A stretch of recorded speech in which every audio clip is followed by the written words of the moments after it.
Que Dieu vous bénisse. Bon Dieu nous bénisse. Que Dieu vous bénisse. Vous êtes dans la joie ce soir. Vous êtes dans la joie ce soir. Si vous êtes dans la joie, acclamons pour la gloire de Dieu. Que Dieu bénisse le nom de l'Éternel notre Dieu pour sa protection. Parce qu'il nous a protégés depuis le mercredi où j'avais commencé cette terme. Et le mercredi, malgré que dimanche, on n'avait pas eu le temps de passer dans la chair. Et ce soir, je sais encore qu'il a gardé des femmes enceintes au milieu de nous. Il a gardé des petits enfants au milieu de nous. Que Dieu soit loué pour ça. Amen. Je remercie encore mon Père pour son amour qu'il est en train de manifester envers nous. Parce qu'il est en train de nous montrer l'amour. Il m'a laissé aussi cette chair depuis le mercredi. C'est là, papa, que Dieu vous bénisse. Sans toutefois tarder, Pierre de vous bénisse de vous, nous allons commencer la réunion.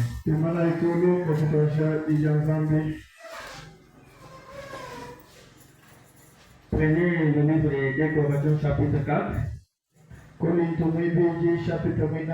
Le verset 16 en descend. Mais moi je commence sur le verset 17.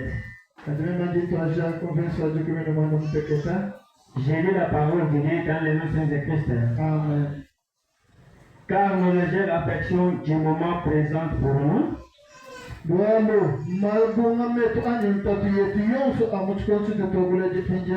est là de toute misère. Un point éternel de gloire. Parce que nous regardons non point aux choses visibles, mais à celles qui sont invisibles. Car les choses visibles sont passagères et les invisibles sont éternelles. Que Dieu vous bénisse. Prions sur la parole de Dieu.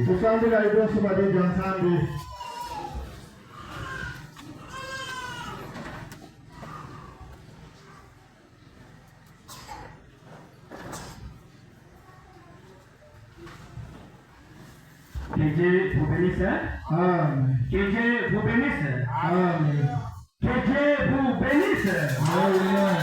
Ok, c'est depuis le mercredi où j'ai commencé cette terme. Et regardez à l'invisible. Que Dieu vous bénisse. Amen. Je sais qu'il y avait les autres n'étaient pas venus. Mais ce jour-là, j'avais défini l'invisible comme c'est le règne spirituel de la parole de Dieu, de la promesse de Dieu.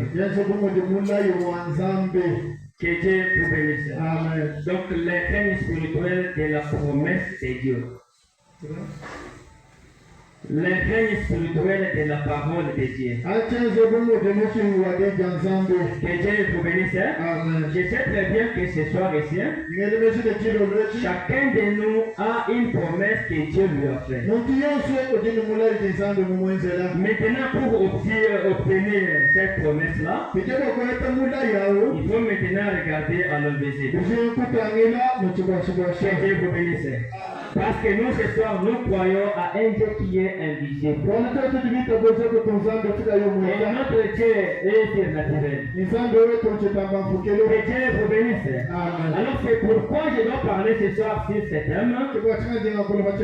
Regardez à l'invisible. Parce que beaucoup de gens aujourd'hui n'arrivent pas à regarder à l'invisible, mais ils regardent dans les choses qui sont visibles. Dieu vous bénisse. Or, la Bible nous dit, les choses visibles surpassera. Toutes choses que nous voyons ce soir doivent passer. Mais les seules choses qui doivent rester ce soir, c'est la parole de Dieu. Que Dieu vous bénisse. Alors, si tu prends maintenant ton intention et tu le mets dans les choses visibles, tu es en train de faire le travail qui ne doit plus te produire. Que Dieu vous bénisse. Maintenant, Dieu nous demande ce soir d'enlever maintenant nos idées dans les choses qui sont visibles et regarder maintenant à l'invisible. Parce que pour obtenir maintenant la promesse que Dieu t'a faite, il faut maintenant regarder à l'invisible pour maintenant que cette promesse-là porte maintenant des chair. Que Dieu vous bénisse. Que Dieu vous bénisse. Donc, les lignes suprêmes de la parole, de la promesse de Dieu. Donc, Dieu a déjà promis à chacun de nous une promesse de Dieu. Il a déjà fait une promesse. Maintenant, quand tu le manques pour maintenant l'obtenir, c'est parce que tu es en train de regarder maintenant dans les choses qui sont visibles. Or, les choses visibles doivent passer. Les bons bâtiments de l'église bien bâtis doivent passer. Et l'argent que nous voyons avec vous doivent passer. Toutes choses que nous voyons ce soir doivent passer. Mais c'est seulement la parole de Dieu qui doit rester éternellement. Maintenant, si tu enlèves maintenant ton attention et tu regardes maintenant à l'invisible, tu verras quelque chose de bon qui va arriver à ta vie. Donc, toute promesse que Dieu a promis doit porter maintenant la chair. Toute chose que Dieu est en train de désirer doit porter maintenant de la chair. Que Dieu vous bénisse. Donc, le même vendredi là, on avait encore parlé. Si tu regardes à l'invisible avec une foi réelle, si tu quittes la maison et tu viens dans la présence de Dieu avec la foi réelle, tout ce que tu désires, tu l'as déjà trouvé. Parce que c'est à partir de votre foi qui doit maintenant revivre quelque chose que tu n'avais pas. Parce que la Bible nous dit, la foi est une ferme assurance. Et Dieu vous bénisse. La foi c'est une ferme assurance. Les choses qu'on espère. Une démonstration de celles qu'on ne voit pas.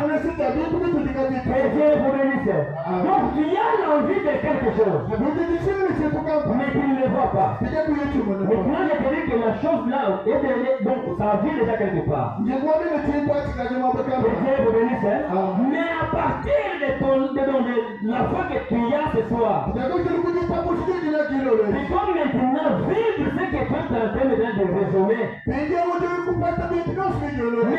tu es maintenant dans les pensées des gens, quand les gens maintenant te conduisent, quand tu quittes la maison parce qu'on t'a poussé de quitter la maison et venir à l'église, c'est maintenant tu dois manquer maintenant l'objectif. Et c'est pour cela maintenant la promesse là que Dieu t'a promis de plus côté de la chair. Parce que tu es en train de vivre dans la pensée des gens. L'essentiel est de laisser maintenant les gens. Et quitter maintenant la maison là où tu es dans la pensée des gens. Et venir dans la présence de Dieu. Et c'est par là maintenant que Dieu maintenant doit faire quelque chose. Que Dieu vous bénisse. Donc si tu es dans la présence de Dieu, laisse seulement la scène à Dieu. Lui seul doit faire quelque chose. Parce que tout ce que nous désirons, ça vit déjà. Mais quand tu viens dans la présence de Dieu, et tu écoutes maintenant la parole de Dieu, par rapport à la parole de Dieu, la puissance de la transformation doit être dans la scène. Pour t'apporter maintenant quelque chose dont tu as besoin ce soir. Parce que même quand Pierre avait péché la nuit, il avait péché toute la nuit, mais pour ne pas trouver quelque chose. Quand Jésus était arrivé, comme la foule le trouvait, Il s'est assis là-bas. Il a commencé à prêcher la parole de Dieu. Quand il a prêché la parole de Dieu, après il a la parole de Dieu, il y avait maintenant les miracles qui étaient venus. C'était pour maintenant confirmer ce qu'il avait pas passé. C'est pour cela même ce soir qu'il est dans la présence de Dieu. Ce n'est pas pour humilier quelque chose. C'est là Dieu qui t'a appelé.